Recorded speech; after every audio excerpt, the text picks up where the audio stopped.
Welcome to the Yeet documentation. In this video, we take a detailed look at the front-end UI. On the left side of the user interface, we see all layout components. For this tutorial, we use a header body layout. Here we also find all available components. Each of these components is explained individually in the Yeet documentation. We can search through them at any time. For this example, we add an image. A placeholder is automatically inserted. We also add a text element. At the top, we can scroll further, or we can open additional views using the three dots. In the overview, we see all pages and pop-ups that are part of the project. In the component structure, we can see how the elements of our page are built and nested. At the bottom, we also find a compact overview that reflects the structure. At the top of the interface, we find the top bar. Here, we can edit the project title by double-clicking it. We can save the project and receive a confirmation message. We can also save a copy and assign it a new name. In addition, we can display the different sizes that were previously defined, for example, a smartphone format. We can start a preview. This opens the project without fully starting it, which is ideal for quick testing.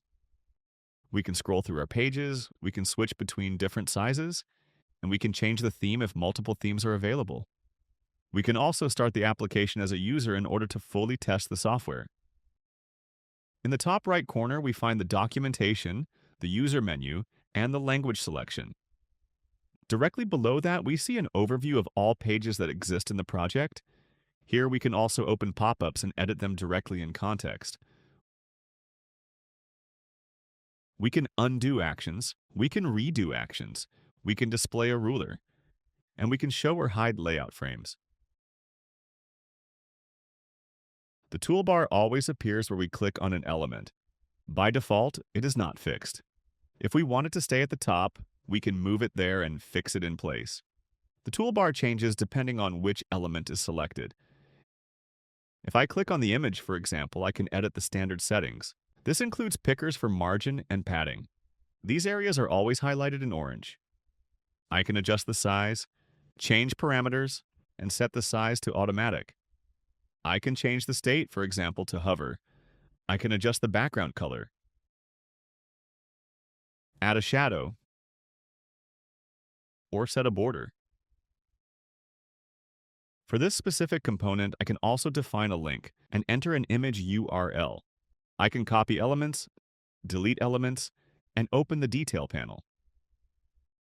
If I select a text field, additional options become available specifically for text settings. On the right side, we can configure detailed settings for the selected components. As in the Explorer, we find multiple sections here. We can scroll through them or open them using the three dots. We can expand or collapse all groups and search within the sections. Under Generic, we find meta, display, size, and placement. This includes margin and padding. Under Style, we adjust everything related to the visual appearance: borders, background, shadows, and transparency. We can also add labels or background images. Under Components, we edit properties that are not related to appearance. Under Links, we can define links and quickly create or edit source links. And under Events, we move into the deeper JavaScript-related area. Here we can define advanced logic that is executed when an event is triggered. This gives you a complete overview of the most important areas of the front end. You now know where to find components, how to control projects, edit elements, and configure details efficiently.